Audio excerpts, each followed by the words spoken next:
Ya, sampai bertemu kembali dengan saya, Bambang Toko Wicaksono, Kurator Art Shock di acara Kurator Talk yang kelima. Jadi malam ini kita akan membahas dua karya dari beberapa karya yang dipamerkan, terutama yang di belakang saya ini karya Mas Ivan Sagito, dan nanti yang kedua adalah karya Mas Entang Wiharso. Kenapa saya pilih dua karya ini adalah masih berhubungan dengan masa pandemi juga, tetapi ini lebih mungkin lebih fokus di dalam wilayah Jogja atau provinsi DIY gitu, yang kemudian bagaimana kedua seniman ini menyoroti tentang bagaimana budaya yang ada di sana, bagaimana perkembangan atau bagaimana kemudian sebuah wilayah itu ada perubahannya, bagaimana sikap-sikap penduduknya, warganya, terutama pada masa pandemi ini, gitu. Ya. Jadi ini saya perkenalkan dulu, Mas Ivan Sagito ini dulunya kuliah di ISI, ambil jurusan lukis. Beliau aslinya dari Malang, kemudian sempat 1 tahun di Lawang, setelah itu kemudian pindah ke Jogja masuk ke SMSR, kemudian setelah lulus SMSR masuk ke ISI di jurusan lukis. Nah, sebenarnya sebelum saya masuk ke lukisannya ada satu peristiwa penting yang kemudian itu menjadi seperti patokan, panduan atau cara, metode ketika Mas Ivan berproses berkarya, terutama sebelum berkarya. Jadi waktu itu Mas Ivan Sagito masih SMP itu dia berkenalan dengan seniman yang sudah senior yang ada di Lawang. Jadi namanya Pak Bambang Sugeng. Pak Bambang Sugeng ini pindah dari Bali, sudah terkenal di Bali, tapi kemudian karena ya beliau mengidealkan lingkungan yang masih asri begitu, dan kemudian pindah ke Lawang, karena Lawang ini kan lereng bukit, jadi masih seger gitulah ya, masih banyak sawah dan sebagainya. Nah, sejak SMP itu, kelas 3 SMP, Mas Ivan banyak berguru lah gitu pada Pak Bambang Sugeng, yang kemudian salah satunya yang sangat membekas bagi Mas Ivan adalah ketika akan membuat karya, menghadirkan objek atau tema tertentu harusnya tahu persis gitu. Jangan hanya itu dari foto atau kemudian hanya dari perkataan orang dan sebagainya. Nah, inilah yang kemudian sekarang dinamakan itu sebagai riset. Ini yang juga dilakukan oleh Mas Ivan pada karya ini, ya. Dan ini adalah karya Mas Ivan yang sudah kalau di lokus penelitiannya begitulah, itu ada di daerah Kulon Progo, ya. Di daerah Kulon Progo, terutama di wilayah Pegunungan Menoreh, jadi itu masih masuk daerah Girimulyo. Awalnya adalah Mas Ivan itu seperti membayangkan atau dia mendapat info atau seperti mendapat gambaran ada 2 sendang di sana, yang tengah-tengahnya ini ada makam dan ada pohon beringin besar. Dan kemudian dia mencari informasi itu. Nah, waktu itu Mas Ivan sedang merenovasi rumahnya, dia punya tukang bangunan. Nah, kemudian ditanyakan, kowe ngerti ra ana sendang loro nang pome iki nang Kulon Godean, Kulon Yogya. Niku teng desa kula, Pak. Itu di desa saya, Pak. Nah, kemudian berangkatlah Mas Ivan ke sana, dan kemudian itu memang tidak dalam rangka kemudian gini. Jadi Mas Ivan itu tidak dalam rangka kemudian saya akan riset untuk bahan melukis, bukan itu. Itu katanya ditinggalkan dulu, bahwa dia ngobrol aja biasa, dia berkenalan dengan warga sana, dan kemudian dari sana malah dari hasil obrolan itu banyak sekali masukan, informasi masalah yang ada dan sebagainya gitu. Nah, jadi kemudian Mas Ivan sempat bolak-balik ke sana, nginep juga di sana, dan kemudian yang ditemui adalah beberapa, meskipun tidak sama persis, tetapi Mas Ivan menggambarkan apa yang memang dia ditemui langsung di sana. Bukan berarti bahwa ini wajahnya ini Pak siapa bukan, tetapi bagaimana dia mengidentifikasi objek dalam lukisannya itu benar-benar yang dia temui. Tapi tidak kemudian hanya memindahkan itu seperti kemudian ketemu orang, difoto, kemudian dilukis, menjadi persis bukan. Jadi intinya adalah bagaimana kemudian perilaku warga di sana, penduduk di daerah Girimulyo itu terhadap tanah, terhadap bumi, terhadap Ibu Pertiwi. Gitu. Karena bahkan sampai Mas Ivan itu mengamati bagaimana gestur orang di sana ketika berjalan, ketika duduk, ketika bertemu dengan orang, gitu ya. Bahkan tidak hanya dengan orang luar, orang asing Mas Ivan sendiri, tapi juga bagaimana mereka bertemu antar mereka ketika ngobrol itu gesturnya lebih menunduk ke tanah, lebih ke arah bumi gitu.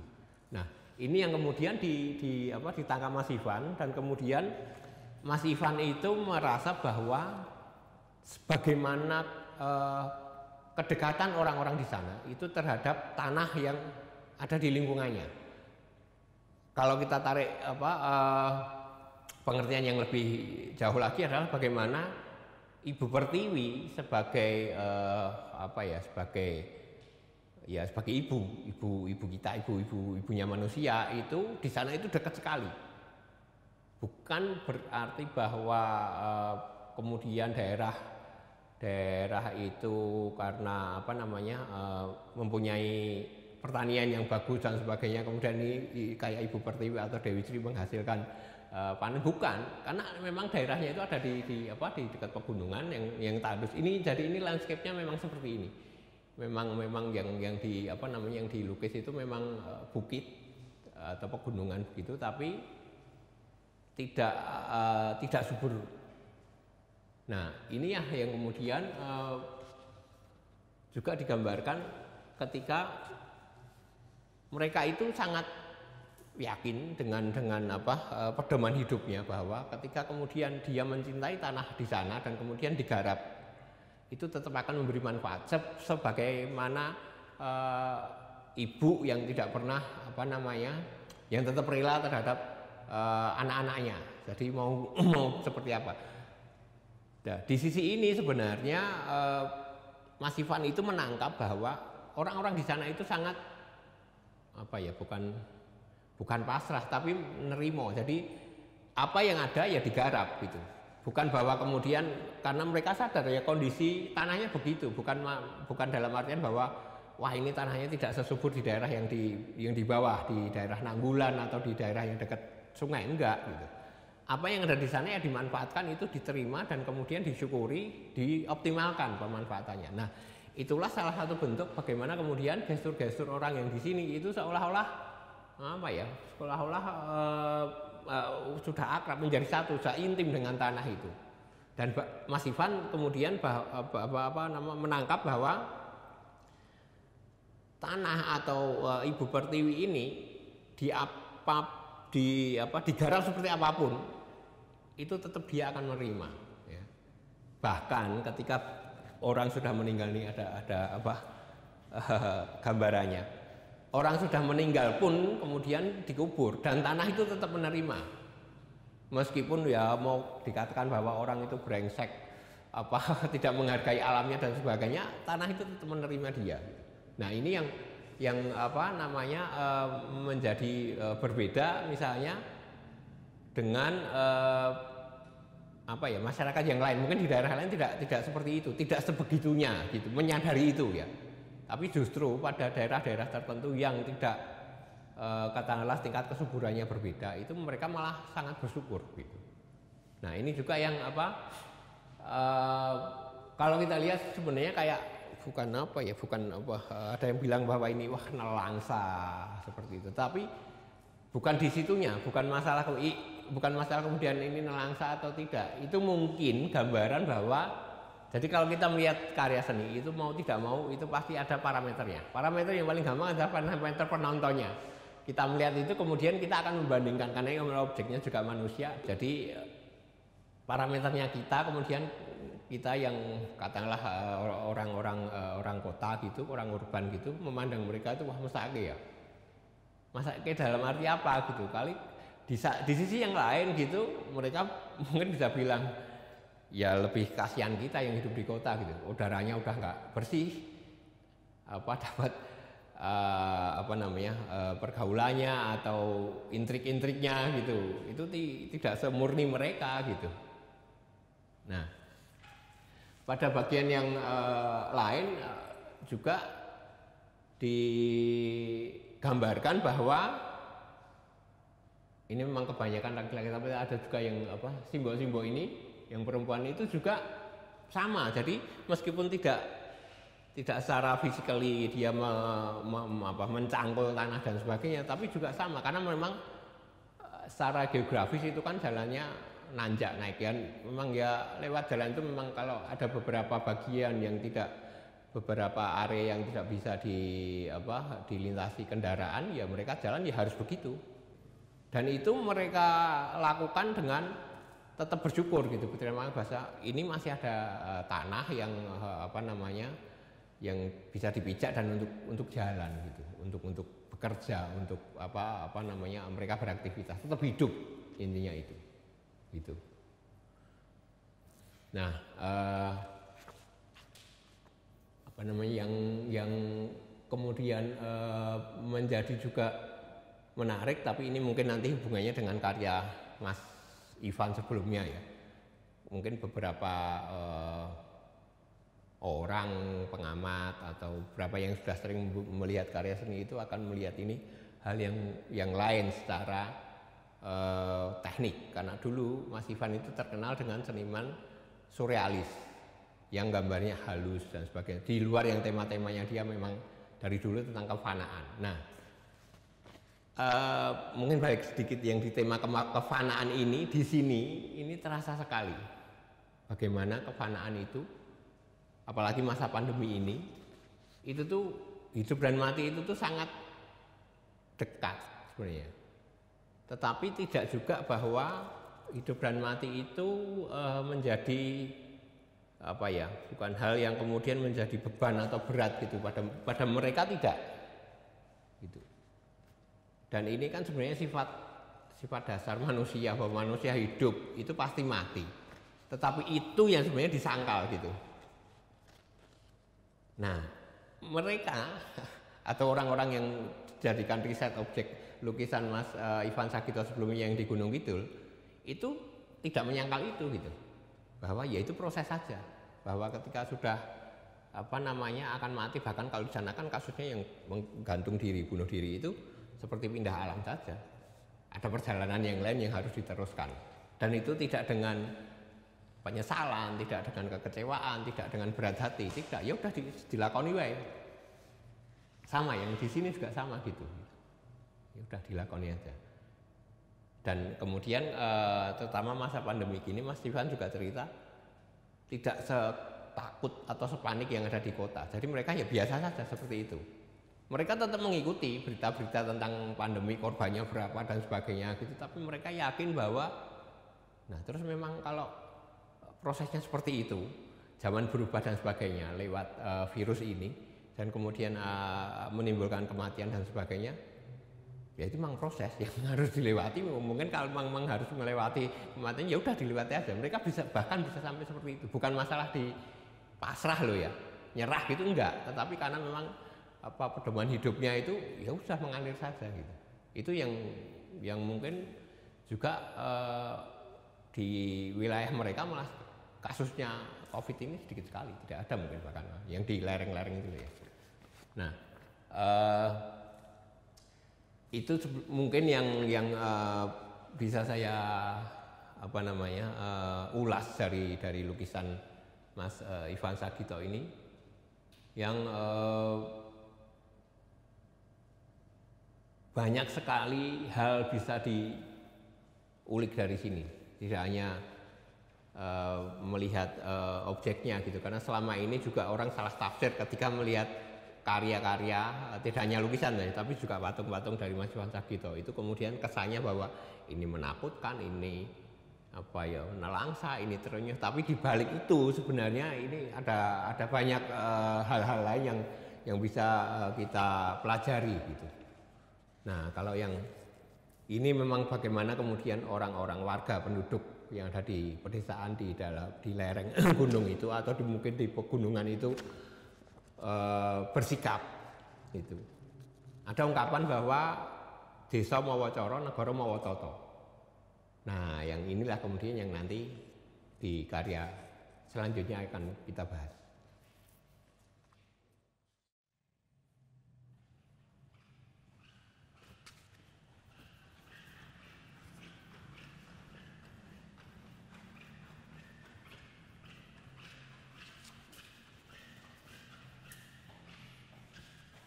Ya, kita menginjak ke karya yang kedua setelah tadi dari Mas Ivan Sagito. Ini adalah karya Mas Entang Wiharso. Entang ini juga dulunya kuliah di ISI, di seni lukis juga masuk tahun 87.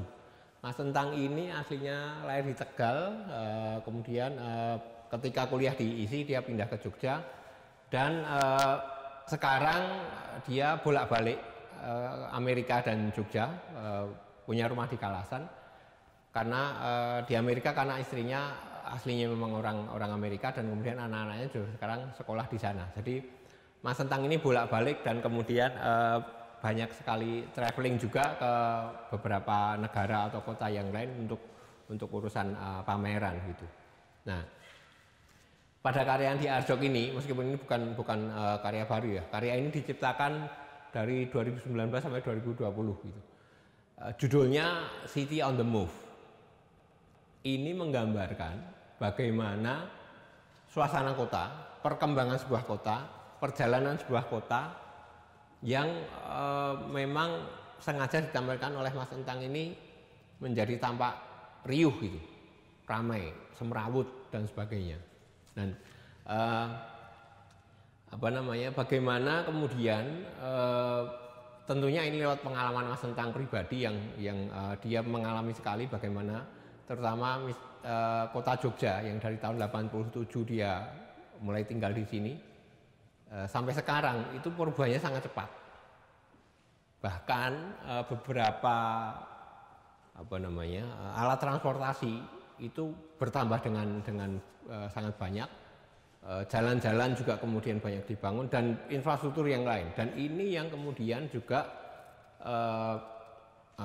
meskipun Jogja juga dari dulu dikenal sebagai kota seni, kota budaya, kota pelajar atau sekolah begitu, tetapi kemudian perkembangan ini semakin juga naik karena Jogja itu juga dianggap kota yang nyaman untuk ditinggali oleh orang-orang tua bahkan gitu, sehingga kemudian impactnya adalah Jogja semakin sesak karena banyak sekali kemudian perumahan-perumahan dibangun, masalah tanah ini kemudian menjadi sangat tinggi harganya di Jogja dibandingkan misalnya 10-20 tahun yang lalu. Ini perkembangannya sangat cepat gitu.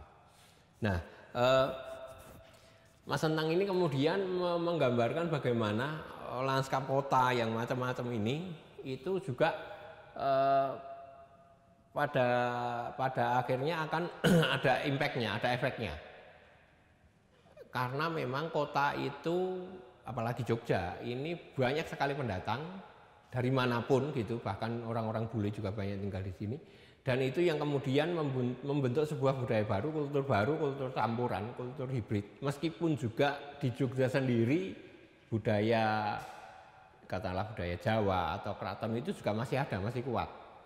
Tetapi juga ini sangat bagi pelakunya ini, dan Mas Entang menggambarkannya itu kelihatan sekali bahwa hibrid ini, budaya hibridnya di Jogja itu paling tidak memang disadari bahwa ini yang kemudian memang membentuk identitas kota itu. Nah, mungkin di kota lain juga seperti itu yang terjadi, perkembangan sebuah kota, hibridisasi itu muncul di sana, dan kemudian kota-kota urban ini atau area-area antara pusat kota dengan pedesaan ini juga yang kemudian menjadi lebih banyak berkembang gitu, pembangunannya ya, dan juga warganya lebih banyak di sana. Nah, kalau kemudian kita hubungan dengan masa sekarang, masa pandemi gitu misalnya, ini diciptakan, karya ini meskipun diciptakan sebelum pandemi, tapi saya pikir masih ada hubungannya gitu ya. Bagaimana kemudian keriuhan seperti ini, yang terlihat seperti ini, terutama di tempat-tempat publik, orang di jalan dan sebagainya, itu kemudian menjadi sepi. Orang banyak tinggal di rumah, orang tidak banyak beraktivitas di luar. Tetapi bagaimana orang kota itu memaknai tempat tinggalnya, bahkan sampai misalnya memaknai tanah tempat dia tinggal, ya kalau kita reference dengan karya Mas Ivan misalnya, itu sangat terbatas, sangat sempit pemahamannya, karena satu memang areanya seperti itu, yang kedua kota ini bergerak sangat cepat, kehidupannya sangat cepat, sehingga kemudian tidak ada lagi intensitas penduduknya, warga kota ini pada tempat atau tanah yang dia tinggali gitu. Jadi semua informasi dan sebagainya itu yang sekarang didapat lewat gadget itu kemudian itulah mereka lingkungan sosial mereka. Kalau yang kemudian antara yang pusat dan desa ini kan kemudian ada wilayah antara, wilayah abu-abu ini. Nah ini sebenarnya yang kemudian malah harus diwaspadai. Kalau kita lihat misalnya kita agak bergeser di beberapa info terbaru tentang COVID, daerah-daerah penyangga kota yang di pinggiran itu malah kasusnya lebih banyak. Saya pikir di kota yang lain juga begitu. Jadi daerah abu-abu, daerah pinggiran inilah yang tidak benar-benar pusat, tetapi juga masih ada nuansa desanya. Ini yang kemudian campuran itu yang kemudian juga karena banyak pendatang itu yang sangat riskan gitu. Bahkan kalau kemudian khususnya di Jogja ya, itu kan kemudian dulu kota itu bahwa karena ada keraton ya pusatnya di alun-alun, kemudian area sekitarnya. Meluas lagi bahwa yang dinamakan kota itu kemudian ketika ada lima area, satu daerah satu kota dan 4 kabupaten, itu kemudian yang disebut kota adalah kota Jogja, bukan Sleman, Bantul dan sebagainya. Tetapi sejak perkembangan ada jalan ring road, yang disebut kota sekarang itu ya di dalam ring road. Padahal ya kalau wilayahnya itu ikut Sleman, ikut Bantul dan sebagainya. Nah, sangat mungkin besok-besoknya ini berkembang lagi. Maka kemudian judulnya City on the Move itu bahwa ya kota sendiri itu secara fisikali berkembang gitu. Yang kedua, konsepsi tentang kota juga berkembang, tidak lagi bahwa mereka lah yang kemudian menjadi pusat-pusat misalnya pemerintahan, sekolahan dan sebagainya. Ini kemudian menyebar gitu. Ini yang harus dicatat bahwa kota itu atau perkembangannya itu sangat cepat, sangat cepat gitu. Tidak hanya di infrastruktur, tapi juga impact sampai ke bagaimana perilaku, terutama daerah-daerah pinggiran kota ini. Tapi tidak lama lagi saya pikir akan sampai juga ke daerah-daerah pedesaan gitu. Ini yang kemudian menciptakan juga perkembangan ini pada beberapa hal lain gitu. Hal yang katakanlah impact meskipun dari sejak zaman dulu juga ada ya, kejahatan misalnya, atau kenakalan gitu, atau bahkan sekarang rasisme gitu. Tapi itu memang juga salah satu istilahnya ya, akibat efek ketika banyak sekali pendatang yang berbeda-beda yang kemudian hidup pada daerah yang juga sangat toleran gitu. Di satu sisi sebenarnya ini kayak paradoks ya. Mungkin juga ini kalau refernya ke zaman dulu ya, kalau dianggap bahwa sebagai sebuah kerajaan itu Jogja atau Mataram itu sopan santun dan sebagainya, unggah-ungguh, tapi narasi sejarah bahwa banyak pembunuhan untuk memperjuangkan kekuasaan di Mataram sendiri juga sangat banyak gitu.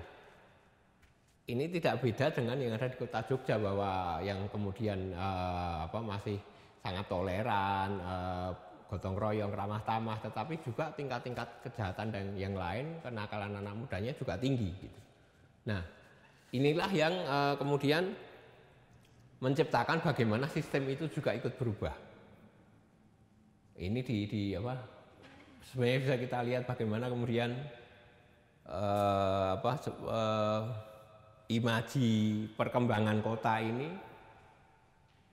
mungkin kita tidak bisa lihat kalau harus detail ya, melihat satu persatu apa yang ada di dalam, katakanlah ini seperti dalam bilik di kafe, di mobil, di dalam kamar, tempat sauna, spa gitu, yang lain-lain. Tetapi kemudian ketika ini ditampilkan oleh Mas Sentang menjadi sebuah orkestrasi yang sangat colorful, itu semuanya hampir saling berebut untuk muncul. Jadi memang itu yang oleh Mas Sentang sengaja ditampilkan bahwa ya kota seperti ini, banyak warna, semuanya saling berebut untuk mendapat perhatian, chaos, simpang siur dan segala macam. Nah, yang kemudian harus diwaspadai adalah sebenarnya bagaimana kita sebagai warga atau penduduk atau mungkin yang di kota lain juga, itu yang penting adalah sadar dulu bahwa ini ya pasti akan berkembang. Siap tidak siap itu akan berkembang. Nah, ketika kemudian perkembangan ini bisa dikatakanlah enggak seperti apa levelnya, tetapi diantisipasi katakanlah begitu, itu kita tidak akan kaget gitu, sehingga kemudian ya ini tetap berjalan, ini tetap berkembang. Kota itu akan berubah, iya pasti berubah. Dari zaman dulu juga berubah ya.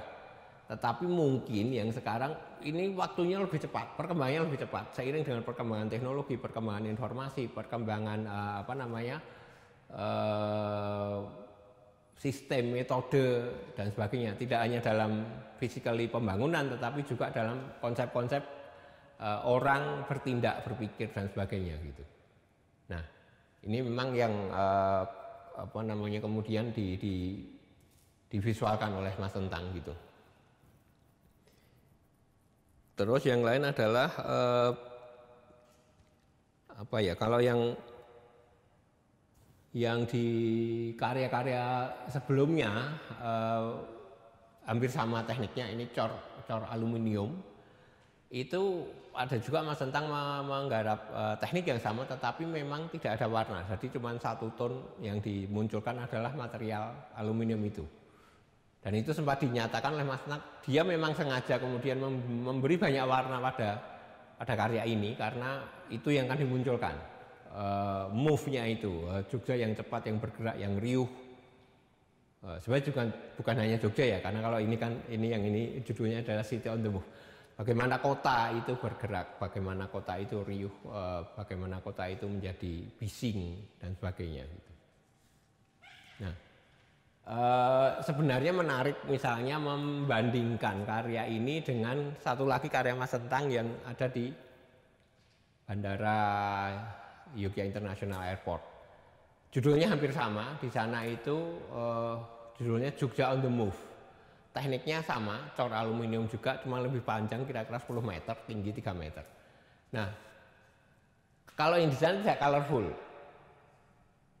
Tetapi Mas Sentang ini dia sadar bahwa kadang dia itu bekerja dengan sangat terdesain, terstruktur, terjadwal. Tapi bisa juga dia sangat pengen yang spontan, improve segala macam gitu.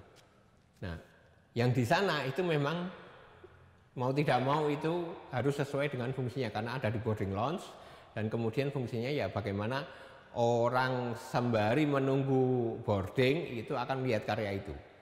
Di satu sisi juga bahwa karya itu ingin memberi edukasi tentang bagaimana Jogja sekarang dan sebagainya lewat karyanya gitu. Dan itu tentu saja dengan banyak sekali pertimbangan ya, keamanan, kenyamanan, perawatannya gampang dan sebagainya. Makanya kemudian memang tidak ada warna di sana. Jadi cor-coran aluminium sifat materialnya aluminium yang dimunculkan. Nah, di karya ini sebenarnya ketika ngecor sama, Mas Entang itu terstruktur, terjadwal. Ini kan dia modelnya itu bikin sketsa dulu. Kemudian dari sketsa itu dia bikin mock up. Jadi ukurannya sama tapi dari bahan tanah liat. Nah, itu kemudian tanah liat itu dicetak ke resin. Resin ini yang kemudian dijadikan cetakan untuk cor aluminium. Jadi biasanya Mas Entang itu ngecornya di daerah Pati di Juwono. Nah, ketika kemudian sudah dicor, nah ini Mas Entang yang dia ketika mewarna ini yang kemudian spontanitas dan sebagainya, tapi dengan strukturnya cuman bahwa ini riuh, ini banyak warna, ini meriah gitu. Tapi disitulah kemudian dia akan ekspresinya itu yang spontan dan sebagainya ini keluar. Ini yang airbrush dia sendiri memang. Nah, ini yang berbeda misalnya dengan beberapa karya lukisan dia yang lainnya, yang dulu-dulu itu kesannya itu dark, warnanya itu sangat gelap karena memang juga tema-temanya yang diangkat itu tema-tema tentang kemarahan, tentang kematian, tentang chaos dan duka dan sebagainya lah. Ini di satu sisi ciri khas atau figur Mas Entangnya masih kelihatan di sini, tetapi juga nuansanya berbeda. Bukan kemudian dengan begitu Mas Entang kehilangan daya kritisnya melihat suatu hal, kayak yang dulu misalnya karya-karya lukisannya itu kan tentang chaos, tentang amuk di Indonesia, itu sangat ketara sekali bahwa ini ngeri, kengerian itu ditampilkan. Nah, ini tetap kelihatan bahwa ini chaos, bukan chaos dalam artian ini meriah, perkembangan glamornya kota itu tuh tetap muncul melalui warna-warna ini yang dihasilkan ini. Ya, mungkin itu yang bisa saya bahas dari karya Mas Entang ini. Kalau tadi sempat saya singgung ada pendapat bahwa dari dua karya ini ya, di Desa Mawacoro, Negara Mawatoto, masing-masing wilayah itu punya metodenya sendiri, punya caranya sendiri, dan punya kesadarannya sendiri untuk bagaimana warganya dan lokasinya ini, areanya ini, wilayahnya ini menyikapi perkembangan atau kehidupan yang terdapat di sana. Ya, mungkin itu yang bisa saya sampaikan di Kurator Talk yang ke-5 pada malam hari ini. Terima kasih.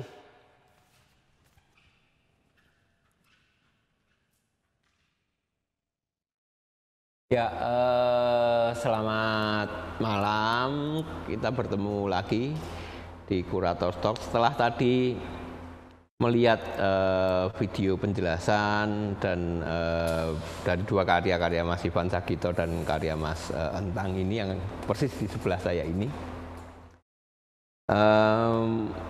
Mungkin yang tergabung dalam Zoom ini ada yang mau ditanyakan, saya persilakan. Saya lihat ada Bu Siti Adiati, ada Mas Dwi Setio, dan yang lain-lain. Nah,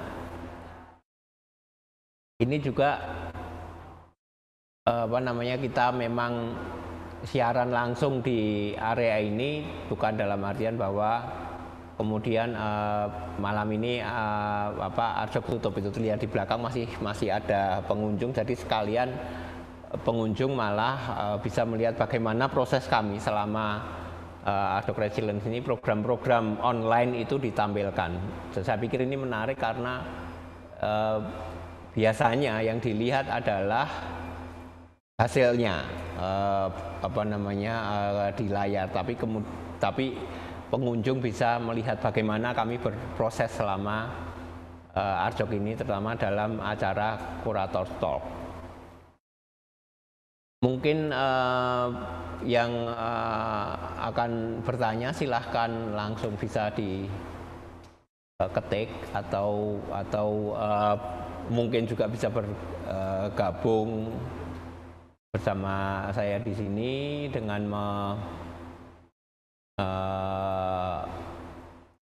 menyalakan mikrofonnya dan mungkin juga videonya biar bisa terlihat oleh peserta yang lain, peserta Zoom yang lain.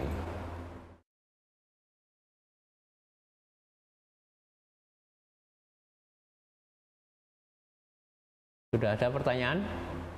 Belum? Oke, kalau belum mungkin saya tambahin sedikit ya, sambil menunggu nanti siapa yang akan bertanya. Kenapa kemudian dua karya ini saya bahas, terutama adalah karena impact atau bagaimana ya, perkembangan terutama di Jogja sendiri itu sangat pesat akhir-akhir ini, terutama setelah bandara baru di Kulon Progo dan kemudian program-program yang lain dari pemerintah itu juga akan menyusul nantinya. Ada jalan tol di Jogja, bahkan langsung 3 meskipun berurutan tapi Jogja Solo, Jogja Bawen, Jogja Cilacap. Itu tentunya juga akan punya implikasi yang lain, tidak hanya secara fisik bagaimana kemudian lokasi atau tanah itu fungsinya berubah, tetapi juga menurut saya ada pergeseran atau pergantian atau berubahnya bagaimana budaya yang ada di wilayah tersebut. Yang kedua adalah karena juga pembangunan YIA itu dihubungkan dengan aspek wisata. Program lain adalah bagaimana menghubungkan bandara ini dengan Borobudur. Yang Borobudur ini sudah mulai digarap, dicanangkan sebagai kawasan strategis pariwisata nasional.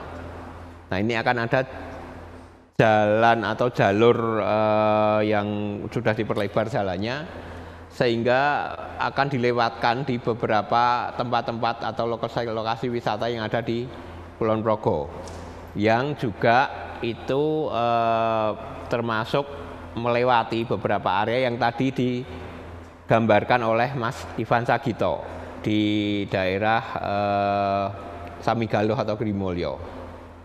Nah, ini yang yang menjadi perhatian bersama, bagaimana kemudian apa yang digambarkan oleh Mas Ivan itu sangat mungkin akan berubah gitu. Ya. Mungkin udah ada pertanyaan dari Ibu Siti Adiati, ya, bagaimana cara berpikir perupa dalam pilihan karyanya sehingga dia bisa memutuskan bentuk dan ekspresi yang tepat. Nah, ini memang bermacam-macam ya, Bu Siti juga. Ini Bu Siti Adiati toh. Jadi ini juga seniman yang lebih senior. Jadi memang ada banyak metode ya. Kalau Mas Ivan itu memang karena tadi seperti dijelaskan dalam video itu, karena pengaruh Pak Bambang Sugeng itu bahwa sebelum membuat karya atau ketika membuat karya itu sebisa mungkin seniman itu mengalami. Makanya kemudian kalau dulu kan kayak ada istilah turun ke bawah, itu turba. Nah, Mas Ivan ini pengen menyelami kehidupan mereka yang kemudian objeknya itu nantinya akan dilukiskan atau dibuat karya, karena juga Mas Ivan membuat patung itu. Nah, kalau bentuk dan ekspresi itu menurut saya bisa macam-macam ya, tetapi juga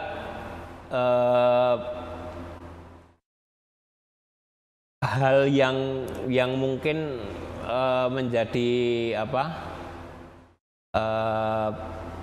memperkuat konsep itu atau tema yang diangkat gitu. Misalnya karya Mas Ivan, yang dulu yang temanya di Gunung Kidul tentang Pulung Gantung, itu beliau memakai teknik yang halus gitu, surrealisnya kelihatan, halusnya kelihatan, tapi juga kesan tentang kefanaan, bagaimana kedekatan antara orang yang hidup dan mati, dan bahkan Mas Ivan menggambarkan kebanyakan adalah simbol-simbol dengan kain, dengan rambut panjang yang terurai atau digelung, itu sangat lekat simbolnya. Nah, ada yang menarik ketika kemudian Mas Ivan Sadito katakanlah beralih yang sekarang itu tidak begitu halus, kalau secara teknik ya, tidak begitu halus brushstroke-nya, sapuannya lebih kasar gitu. Nah, itu sempat saya tanyakan ke Mas Ivan, ngopo toh Mas, kenapa sih kok berubah? Apa karena faktor usia kemudian tidak mampu lagi untuk membuat yang detail, yang halus gitu? Dan beliau menjawab, menurutnya sekarang dia udah menganggap itu menjadi hal yang terlalu penting gitu. Jadi tetap bagaimana tema itu bisa tersampaikan. Artinya juga bahwa ekspresi atau bentuknya itu menurut dia malah kemudian mendukung yang ini gitu, mendukung yang lukisan-lukisan atau karya-karya yang baru, yang lebih kasar, lebih teksturnya juga kelihatan gitu. Jadi mungkin itu yang terjadi pada Mas Ivan gitu. Kalau yang Mas Entang paling enggak dari dua seniman itu mungkin berbeda juga gitu ekspresinya, karena Mas Entang juga melukis, tetapi juga membuat beberapa karya instalasi juga, membuat karya patung juga, membuat relief semacam ini. Nah, bentuk dan ekspresi yang tepat itu menurut saya juga tergantung dari untuk event apa, atau untuk tujuan apa karya itu ditampilkan gitu. Pasti ini juga ada pengaruhnya. Yang kedua adalah bagaimana secara bentuk atau material itu juga pastinya yang lebih mendukung ekspresi yang atau tema-tema yang akan dimunculkan gitu. Kalau tadi kita lihat misalnya yang di karya Mas Entang yang di Bandara YIA, itu memang memunculkan material aluminium ini yang digosok sangat halus menjadi kinclong begitu, itu yang ditampilkan gitu. Jadi kesan ininya muncul, kesan wahnya itu muncul gitu.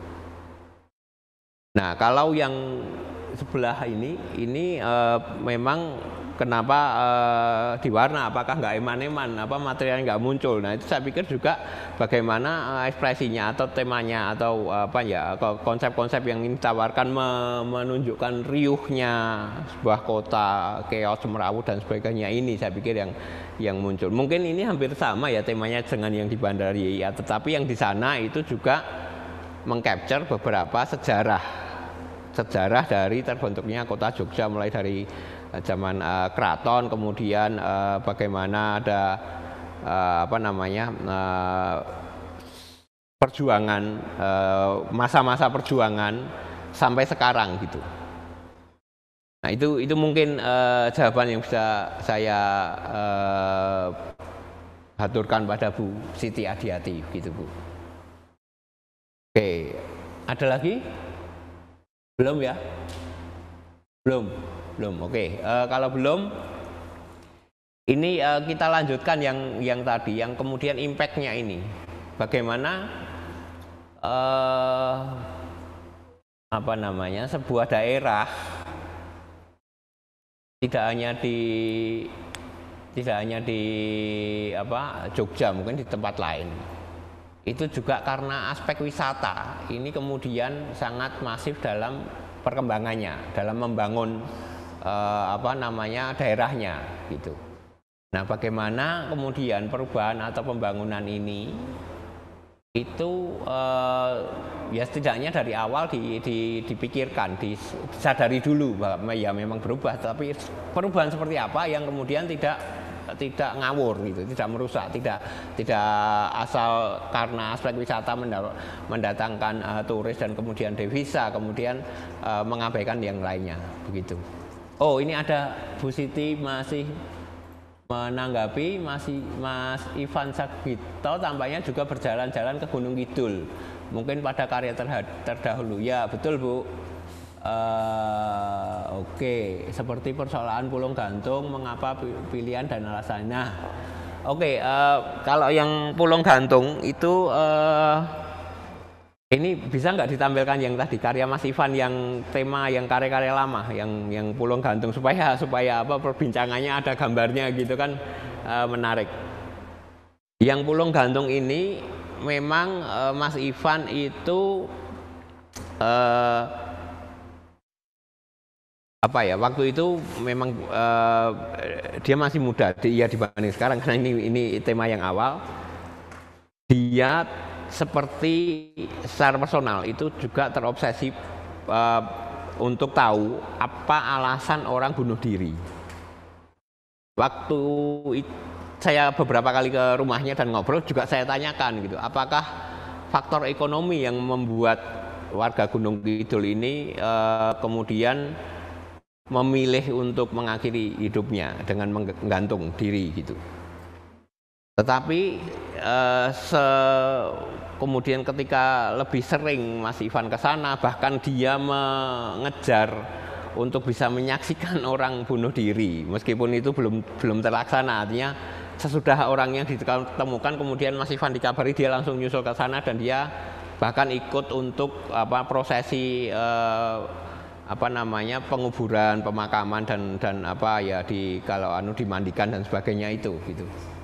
Nah, alasannya itu Mas Ivan itu adalah nah ini bisa kita saksikan. Ini yang tema Pulung Gantung dari Mas Ivan Sagito. Mas Ivan awalnya terobsesi pada itu, artinya penasaran kenapa sih orang di sana gantung diri gitu. Nah, setelah dia intensif ke sana, itu dari beberapa dia diceritain oleh warga yang gantung diri tapi berhasil, karena diketahui konangan gitu, terus berhasil diselamatkan. Nah, dia cerita katanya ada yang ngajak, meskipun ini di luar nalar kita mungkin ya, tetapi memang itu yang dialami, ada yang ngajak sosok putih-putih gitu yang kemudian mengajak untuk pergi ke tempat yang lain, tetapi dengan perasaan yang sangat bahagia. Jadi seperti dia dijemput oleh leluhurnya untuk pergi ke pindah dimensi, pindah tempat, pindah tempat pada suatu tempat yang baru. Tetapi itu tuh suasananya itu gembira gitu, suasananya itu penuh dengan sukacita. Dia menyambut itu dengan senang, bukan dalam artian misalnya mengakhiri hidupnya, tapi karena beban atau karena putus asa pada sesuatu. Karena ketika ditanyakan pada keluarganya yang korban selamat ini, yang gantung tapi selamat ini, tidak punya beban yang lain atau tidak punya keluh kesah, misalnya masalah apakah kesehatan, ekonomi, itu enggak. Jadi itu juga di satu sisi itu lebih kepada gini, bahwa kefanaan atau kehidupan dan kematian itu sangat tipis bagi mereka.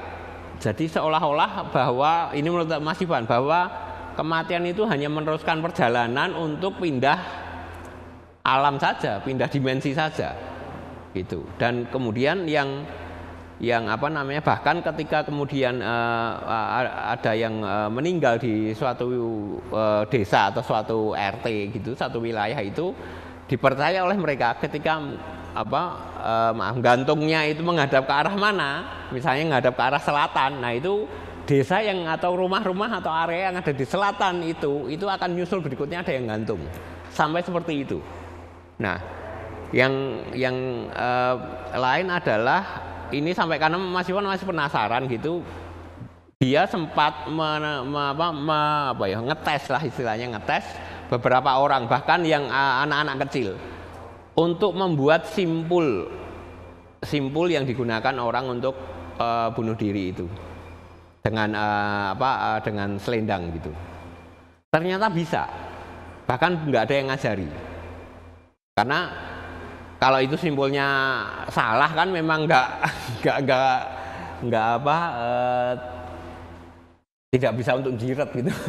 Jadi itu memang sampai dites sama Mas Ivan. Ternyata benar, simpulnya bisa. Mereka bisa. Dari anak kecil ada beberapa yang dia temui petani di ladang dan kemudian mencoba untuk membuat simpul itu bisa gitu. Nah, ini sampai kemudian bagi Mas Ivan adalah apakah mereka memang punya kedekatan itu, gen itu, sehingga kemudian ya itu bagian dari prosesi atau konsepsi hidup mereka di sana gitu, di Gunung Kidul itu gitu. Itu mungkin yang bisa saya sampaikan Bu Siti Adiati yang berdasar ngobrol-ngobrol saya dengan Mas Ivan beberapa kali ya, dan sebelum pameran Arjok ini, waktu saya melihat proses berkaryanya Mas Ivan itu bahkan saya sampai 12 jam di sana, dari jam 3 sore sampai jam 3 pagi ngobrol nggak habis-habis ngomongkan tentang konsep-konsep karya dia gitu. Oke, ada lagi pertanyaan dari Mbak Dinda. Fenomena pulung gantung yang terjadi di Gunung Kidul dilatar belakangi oleh apa? Nah, ini tadi sebenarnya sudah saya singgung. Artinya saya juga sempat bertanya pada Mas Ivan. Paling tidak saya akui memang Mas Ivan lebih intens. Katakanlah kalau itu dianggap sebagai riset, itu risetnya lebih mendalam. Ya, meski Mas Ivan tidak mengatakan dia riset secara akademis, itu memang bukan alasan ekonomi. Dulu saya juga menganggapnya begitu, karena asumsi saya Gunung Kidul itu tanahnya tandus, susah digarap, sehingga kemudian tidak menghasilkan hasil pertanian atau hasil yang dari tanah itu secara ekonomi. Bahkan mencari air saja susah gitu. Nah, bayangan saya adalah mereka stres dan kemudian gantung diri. Ternyata enggak. Karena memang beberapa generasi di bawah mereka, anak-anak mereka, cucu mereka, ada yang kemudian memang transmigrasi atau mencari penghidupan lain di kota. Tetapi terutama yang generasi tua ini masih di sana. Dan itu juga ada satu katakanlah fenomena begitu yang juga saya tanyakan pada Mas Ivan Cagito, bahkan dia menguber itu terus. Ada kemamang gitu. Jadi kemamang itu seperti bola api di langit yang pada waktu-waktu tertentu kelihatan. Itu Mas Ivan sampai mengejar itu. Jadi misalnya kemarin ada orang yang melihat di tepi pantai di saya lupa desanya apa, tapi ya tetap di Gunung Kidul itu. Nah, Mas Ivan dikabari besoknya dia ke sana dari sore sampai pagi itu nongkrongin untuk menunggu kemunculan kemamang. Tapi ya belum pernah dilihat gitu. Dia belum pernah menemui kemamang itu. Nah, bagi orang-orang Gunung Kidul, kemamang ini juga kayak tanda-tanda bahwa ketika setelah ada kemamang ini ada orang yang akan gantung diri, ada orang yang meninggal gitu. Jadi memang latar belakang ini ada yang sifatnya memang tidak logis ya, lebih kepada hal-hal yang lebih arahnya ke mungkin dianggap supranatural gitu, atau juga karena konsepsi hidup orang-orang sana yang belum gantung itu bahwa pindah meninggal atau mengakhiri hidupnya itu yaitu seperti ada yang ngajak kemudian pindah ke dimensi yang lain, tapi dengan kegembiraan gitu. Tidak dalam artian kemudian dia putus asa, menyesal dan kemudian gantung diri gitu. Oke, gitu ya Mbak Dinda tadi. Sebentar saya minum dulu. Nah, ini kemudian masih ada pertanyaan lagi dari Mbak Susi Neklin. Kenapa Mas Ivan mengangkat tema fenomena pulung gantung? Nah, ini sebenarnya tadi sudah saya singgung, ini karya-karya Mas Ivan sebelum periode yang sekarang ya. Tapi juga masih digarap. Kemarin saya ke studionya itu masih garap tema yang ada hubungannya tentang pulung gantung, tapi tidak langsung seperti karya yang dulu menggambarkan bagaimana tentang simpul tentang atau selendang atau orang tergantung gitu. Menurut saya Mas Ivan itu penasaran dengan bagaimana bisa orang yang punya kehidupan itu kemudian memutuskan mengakhiri hidupnya, ya. Karena kalau satu hal kodrati yang sangat ditentang oleh umat manusia adalah kematian, gitu. Bahwa kodrat itu sudah pasti orang hidup itu pasti akan mati. Tetapi ketika kemudian ditanya kamu siap mati enggak, itu banyak sekali yang tidak siap dan bahkan itu membuat seolah-olah bisa hidup terus, bisa awet muda, bisa cantik terus, bisa ganteng terus, bisa aktivitasnya tidak terganggu, bisa energik terus gitu. Nah, ini yang membuat rasa penasaran Mas Ivan gitu. Nah, ketika kemudian fenomena pulung gantung itu ternyata juga ada hal-hal lain yang melatar belakanginya, ini yang kemudian sampai dikupas secara dalam oleh Mas Ivan gitu. Bahkan dalam beberapa karya dia, ada yang karya lukisan, ada yang karya instalasi, ada yang karya patung, itu hanya mengangkat tentang rambut. Nah, itu sebenarnya rambut ini adalah simbol dari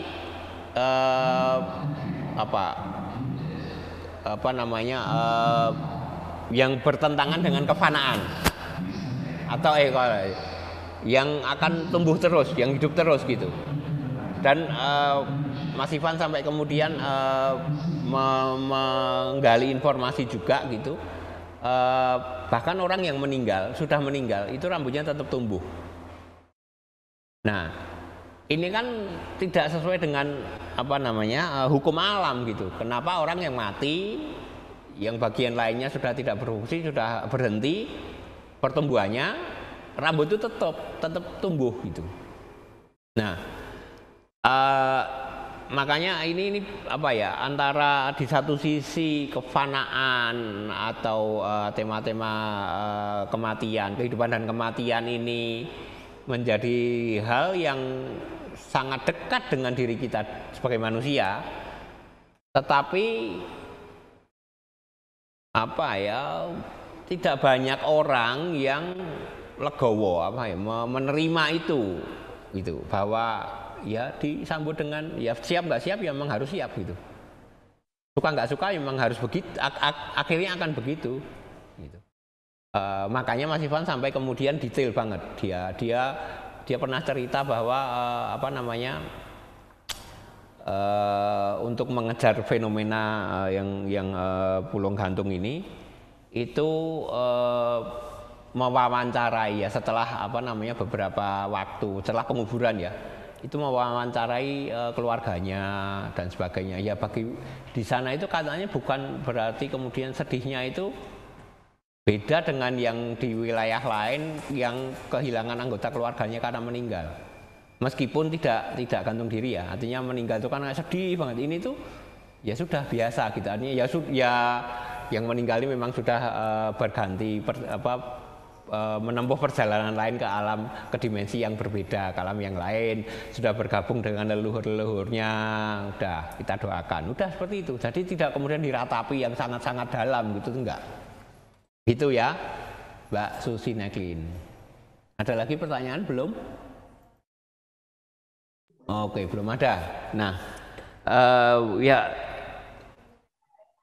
baik Mas, terima kasih ya dari Mbak Sus begitu tadi itu juga saya nggak ngarang, itu hasil dari ngobrol berjam-jam dan beberapa waktu dengan Mas Ivan gitu, karena kalau saya cocok ngobrol dengan dia karena juga apa namanya beberapa tempat itu saya juga pernah ke sana sehingga saya tahu apa lokasinya sehingga nyambung ketika ngobrol itu. Nah, apa namanya yang saya teruskan tadi yang di hubungannya dengan wisata ini yang berubah itu yang kemudian berhubungan dengan karya Mas Ivan yang tadi ditampilkan kita bahas itu adalah karena itu ada di daerah kalau nggak salah Samigaluh, pokoknya itu dekat dengan Suralaya atau ya itu daerah lereng gunung di Pegunungan Menoreh arah ke dekat dengan Borobudur. Nah,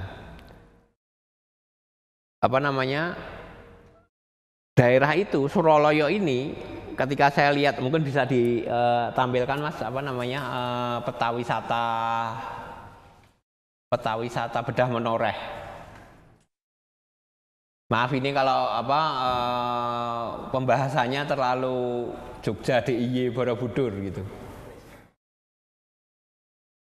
Oh ya, Mas Fandi Rizaldi sudah mengangkat tangan, silakan mau bergabung ini ya. Baik, oh iya, silakan. Selamat malam. Selamat malam. Ya Pak, kesempatan yang diberikan. Saya mau tanya ini, tadi disebutkan kalau Pak Empang Wiharso itu kan tinggal di 2 negara. Itu apakah ngaruh dalam karyaannya, cara berkarya itu pertanyaannya. Terima kasih. Oke ya, coba saya ulangi ya. Ketika tentang Wiharso ini kan bolak-balik 2 negara, Amerika Indonesia gitu, atau Amerika Jogja gitu. Apakah itu juga muncul dalam karya-karyanya? Itu kan maksudnya ya. Dan pengaruhnya dalam berkarya ya. Oke. Memang Mas Sentang sendiri, saya juga cukup dekat dengan Mas Sentang ya, karena dulu waktu saya awal-awal kuliah dan Mas Sentang masih kuliah semester akhir itu kita pernah satu kampung, satu RT, jadi saya sering nongkrong di kos-kosannya dia. Itu Mas Sentang itu dari dulu zaman mahasiswa itu aktif, sangat aktif gitu. Jadi tidak ada waktu terlewat untuk membuat karya terus. Nah, ketika kemudian dia banyak traveling, terutama bolak-balik Amerika Jogja, itu juga dia sangat, mungkin juga karena dari dulu sudah sangat aktif, sehingga yang saya lihat adalah Mas Sentang sangat disiplin tentang waktu. Itu yang terbentuk dari dulu. Yang kedua adalah terutama ketika di Amerika itu memang Mas Ivan sangat bekerja dengan sistem atau cara berkarya yang sistematis seperti tadi saya sebutkan.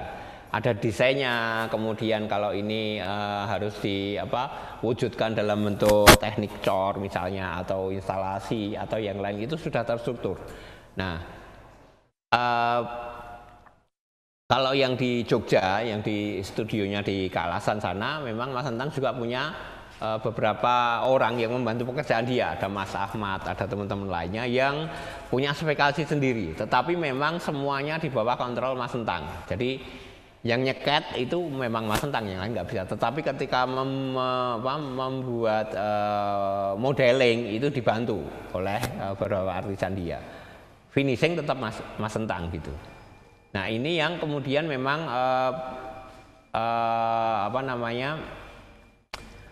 tidak hanya secara teknis, tapi juga tema-tema yang diangkat oleh Mas Sentang itu karena dia ketemu banyak sekali orang, hidup dalam 2 budaya yang berbeda, itu muncul dalam karya-karyanya gitu. Ya, jadi kayak misalnya di sini kita lihat ada banyak anjing gitu. Mas Sentang di rumahnya nggak ada anjing, kucing ya ada, karena itu saya sering mainan sama kucingnya.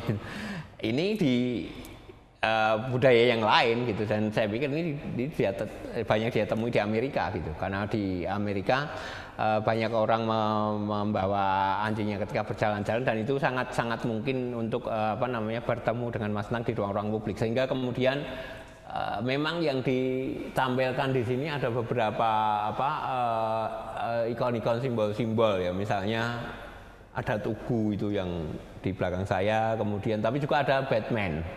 Ya, meskipun itu sangat terkenal, sudah tidak lagi merepresentasikan Amerika gitu, tapi saya pikir Mas Sentang sangat paham untuk kemudian memunculkan simbol ini sebagai bagian dari prosesnya. Bahkan juga itu tadi yang ditanyakan, bagaimana kemudian pengaruhnya, impactnya pada karya-karya Mas Sentang gitu. Dan beberapa hal yang lain itu mungkin juga memang yang dia saksikan di Amerika sana gitu, tidak hanya di Indonesia atau di Jogja. Bahkan sampai ke ya kelihatan sih wajahnya, face-nya itu, ini yang terutama dua ini kan memang bukan orang Indonesia gitu, orang-orang bule gitu. Nah, ini yang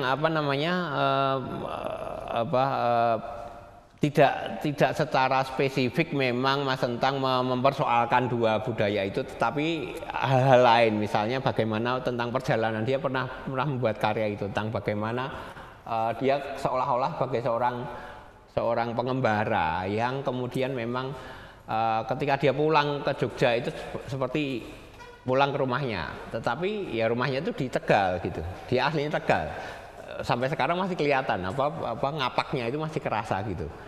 Nah, tapi dia tetap ya dianggapnya ini rumah kedua dia di Jogja. Nah, ketika kemudian ada Amerika, ini rumah kedua dia juga gitu.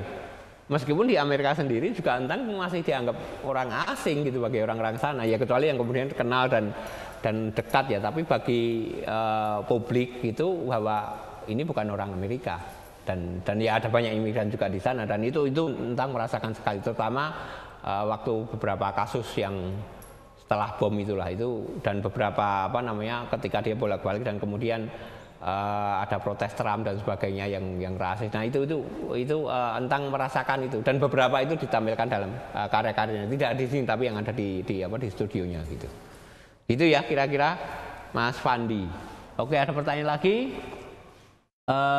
dari Mas Dwi Setiawibowo. Ketertarikan Mas Iwan Sagito mengangkat fenomena di Suralaya, apakah semata-mata untuk memperlihatkan kearifan lokal masyarakat setempat dalam konteks relasi dengan tanah lingkungan, atau justru sebagai bentuk kritiknya terhadap realitas pembangunan yang berpotensi menggusur atau mengubah kearifan ini? Nah, menurut saya dua-duanya Mas Dwi ya. Jadi memang Mas Ivan itu dia bercerita ketika dia ke Suralaya, ke daerah sana itu tidak dalam rangka untuk harus mencari data untuk dibuat karya. Jadi dia ngalir saja, ketemu beberapa orang, singgah di warung, ngobrol dan sebagainya gitu. Jadi setelah dia itu seperti orang yang dolan aja lah ke sana. Tapi dengan semakin intensifnya dia ke daerah Kulon Progo ini, banyak info yang muncul, banyak masalah-masalah yang dikemukakan oleh mereka gitu.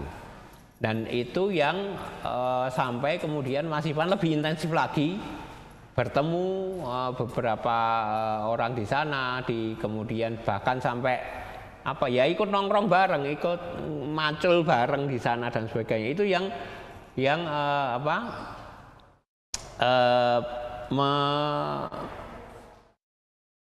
menempa Mas Ivan itu menjadi seolah-olah dia udah bagian dari masyarakat di sana gitu.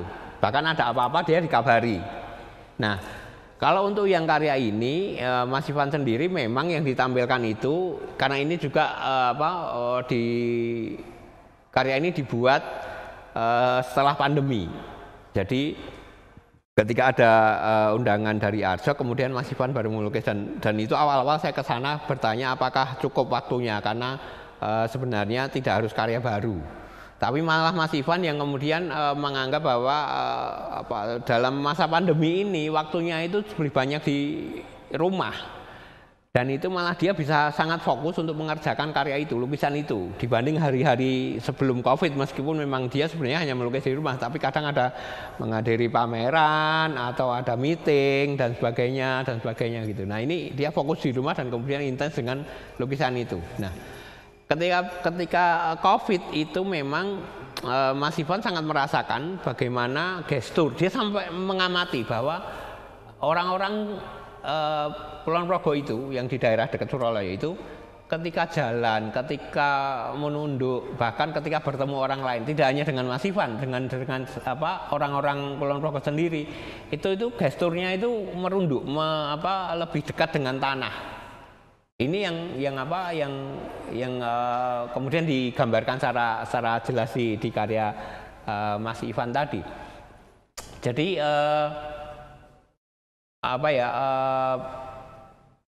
itu yang mungkin pertama kali akan terlihat gitu.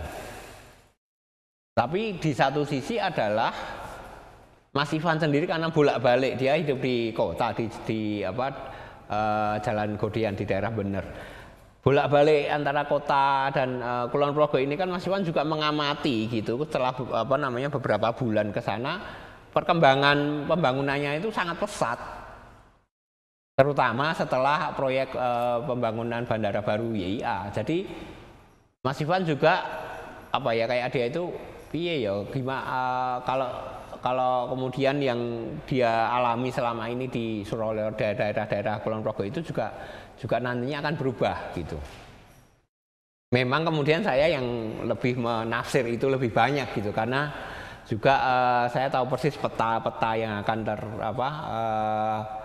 perkembangan di daerah Bedah Menoreh itu, di Pegunungan Menoreh itu sampai menuju ke Borobudur. Ya. Gitu ya Mas Dwi Setio, terima kasih pertanyaannya, seru ini. Oke, ada lagi pertanyaan? Belum? Nah oke, kalau belum tolong, karena kita tadi yang bahas peta Bedah Menoreh mungkin bisa ditampilkan ya. Ini maaf, ini mungkin terlalu Jogja atau sangat DIY, tapi saya pikir banyak pemirsa yang lama tidak ke Jogja, ketika besok ke sini lagi itu sudah akan banyak perubahan setelah ada bandara baru. Nah ini bisa kelihatan ya, atau bisa agak dibesarkan? Nggak bisa kelihatan ya. Jadi yang di bawah itu adalah bandara. Nah naik ke atas itu adalah mentok itu Suralaya. Nah itu daerah yang lokasi yang dijadikan lukisan oleh Mas Ivan Sagito. Nah perkembangannya adalah jalur-jalur ini itu memang oleh Dinas Pariwisata, itu objek-objek wisata yang dilalui jalur ini itu akan diaktifkan atau lebih dibangun lagi lah, dikembangkan. Yang menjadi dasar pertimbangan tentunya adalah aspek wisata. Nah,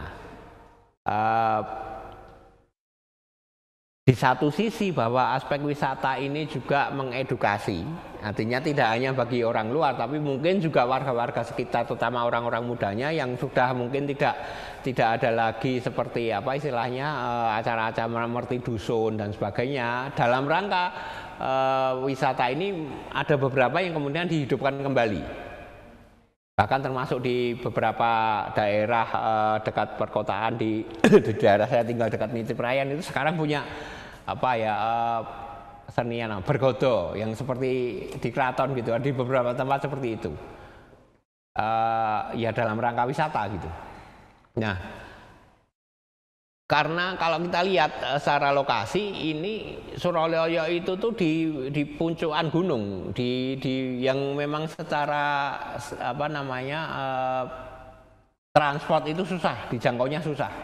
Tetapi dengan adanya objek wisata yang dikembangkan baru, pasti jalan itu akan dibuat menjadi semakin mudah diakses, gitu kan. Nah, ketika kemudian meskipun itu sekarang sudah jadi objek wisata juga, tetapi saya yakin 2 tahun, 5 tahun ke depan pasti akan sangat ramai, lebih ramai daripada sekarang. Nah, ini yang kemudian harus kita hati-hati.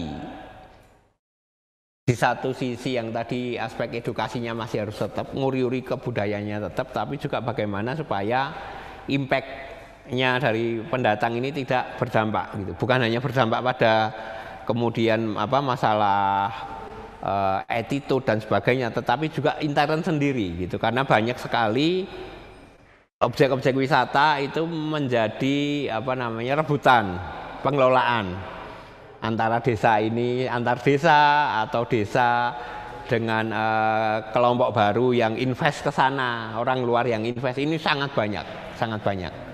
Artinya kemudian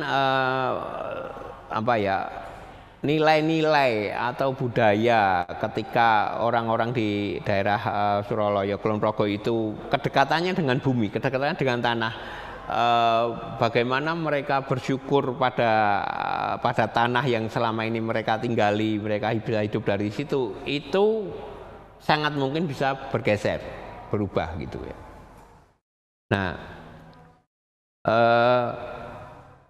yang satu lagi adalah ketika kemudian impact di luar wilayah ini, di luar jalur menoreh ini gitu. Ya. Karena memang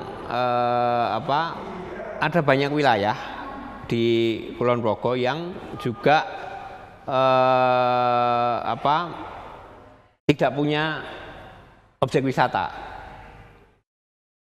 Jadi memang ini kan karena alasan wisata, kemudian ya ini yang dikembangkan, yang punya potensi wisata, yang nggak punya potensi wisata gimana? Gitu. Bukan kemudian bahwa semuanya harus dibuat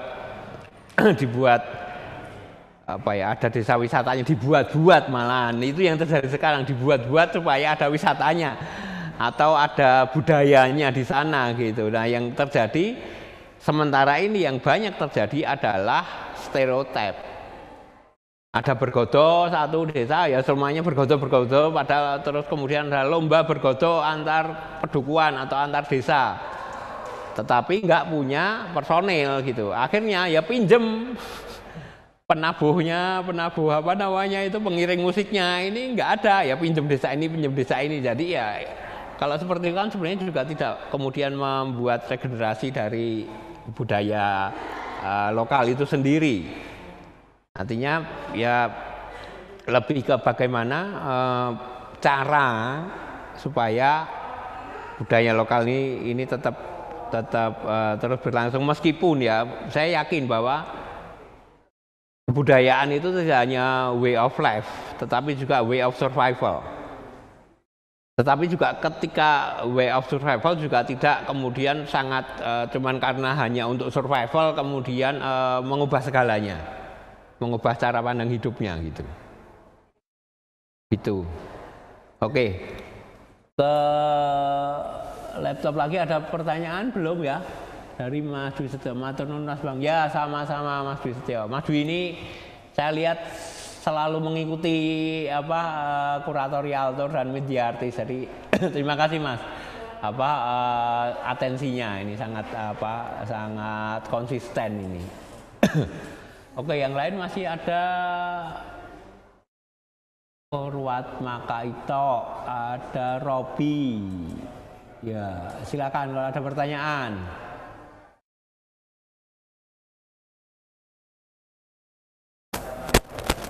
Sebentar, saya sambil minum ya.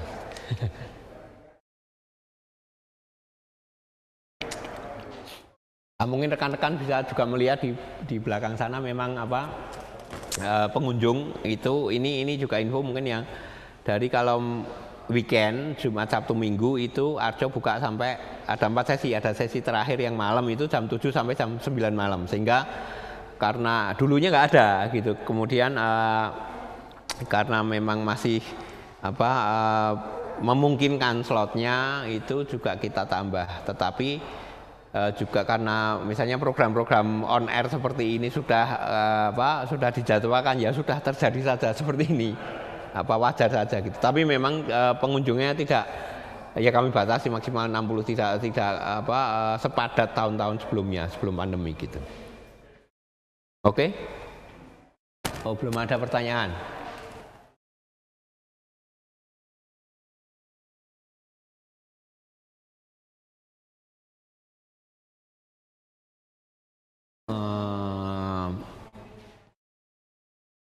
Nah, ini mungkin yang satu hal lagi ketika tadi ada pertanyaan tentang karya Mas tentang, saya ingat itu yang belum saya bahas adalah bahwa kota itu sekarang atau mungkin ya dari dulu itu sangat mekanikal, mesin itu sangat mendominasi, meskipun kemudian ya beberapa bergeser ke desa-desa, tetapi bagaimana mesin, yang kemudian yang kedua adalah gadget, bagaimana media sosial ini bahkan kalau tidak hanya di kota, bahkan sampai karena semua internet masuk ke desa dan segala macam, apalagi sekarang seorang anak sekolah sudah pegang gadget gitu, mau tidak mau pola interaksi sosial masyarakat ini pasti juga sedikit banyak bergeser. Nah, ya bukan kemudian saya melarang-larang, tetapi bagaimana bijak menyikapi ini. Bagaimana budaya kerukunan antar tetangga yang biasanya kemudian guyub itu masih tetap bisa kok masih terjalin, itu tetap bisa tanpa kemudian kita tetap menggunakan media sosial dalam kehidupan sehari-hari gitu. Itu. Oke, mungkin ada pertanyaan atau tanggapan terakhir? Silakan, ini sekarang sudah menunjukkan jam 8:27 ya. Sudah sejak jam 7 tadi kami bergabung dalam Kurator Talk yang kelima ini. Oke. Nah, kalau nggak ada pertanyaan, kalau nggak ada pertanyaan mungkin yang saya sampaikan sedikit saja, bahwa perubahan atau perkembangan itu menjadi sebuah keniscayaan, itu pasti. Yang menjadi penting adalah bagaimana kita sadar bahwa pasti berubah. Nah, yang kemudian lebih penting adalah kita bisa menyikapi perubahan itu secara bijak. Artinya ketika kita ngomel-ngomel ini kok berubah dan segala macam, itu juga nggak baik. Tetapi kalau kita terlalu larut, itu juga nggak baik. Kesadaran itu ada di dalam diri kita, budaya itu ada dalam diri kita, perilaku itu ada di diri kita. Jadi kitalah yang sebenarnya bisa mengontrol. Tidak harus saling terlalu menyalahkan teknologinya, menyalahkan gadgetnya, menyalahkan orang-orang lain yang tidak sesuai dengan keinginan kita. Dimulai dari diri kita dulu aja. Selama kita punya kesadaran, kita bisa kontrol itu sudah suatu yang bagus menurut saya. Itu. Oke, sebelum berpisah, terima kasih telah mengikuti Kurator Talk yang kelima ini. Lihat terus, pantau terus informasi program-program yang akan hadir dalam Arjok Resilience 2020 melalui website kami arjok.co.id atau beberapa kanal media sosial kami ya, di Instagram itu arjok.id, Twitternya Arjok, dan Facebook Arjok. Jangan lupa juga masih ada beberapa program lainnya. Besok malam itu ada ibadah puisi Hening Cipta bersama Murakabi Movement, ini seperti minggu-minggu kemarin. Tetapi yang besok itu mulainya jam 8 malam. Jadi ini tidak pagi lagi, jam 8 malam masih bisa disimak bersama-sama. Yang tetap menghadirkan Mas Joko Pinurbo, Mas Gunawan Cindil Marianto, Indi Gerilas, dan juga Pak Singge. Biasanya Pak Singge bergabung lewat online, dan Pak Eko Prawoto juga. Nah, mungkin ini menjadi menarik gitu, karena kalau jam 8 itu bagi teman-teman yang di luar wilayah Indonesia bagian barat itu tidak terlalu malam, jadi masih bisa mengikuti. Dan ketika semakin banyak itu harapannya biasanya kan kalau semakin banyak acara semakin ramai, tapi karena ini acaranya Hening Cipta, semakin banyak semakin hening gitu. Oke, gitu. Setelah juga ada, ini masih ada Meet the Artist. Ini program yang sebenarnya minggu kemarin, Selasa 2 minggu kemarin, bersama Pak Tisna Sanjaya yang tertunda, ini akan diadakan besok Selasa, tanggal 29 September jam 7 malam. Pak Tisna sudah confirm ketika di telepon sudah bersedia. Nah ini menarik gitu karena Pak Tisna ini dia seniman yang sekarang jadi dosen ITB tapi juga aktif dalam beberapa gerakan sosial di ITB gitu, di Sungai Cikapundung dan di beberapa Cikondewah dan sebagainya. Ini akan menjadi hal yang lain. Meskipun besok Pak Tisna akan hadir online dari Bandung gitu, tapi saya pikir tidak mengurangi esensinya. Pengalaman Pak Tisna perlu kita simak bersama cerita-ceritanya dan juga keterlibatannya dalam Arjok Resilience 2020. Itu yang dapat saya sampaikan. Terima kasih dan selamat malam.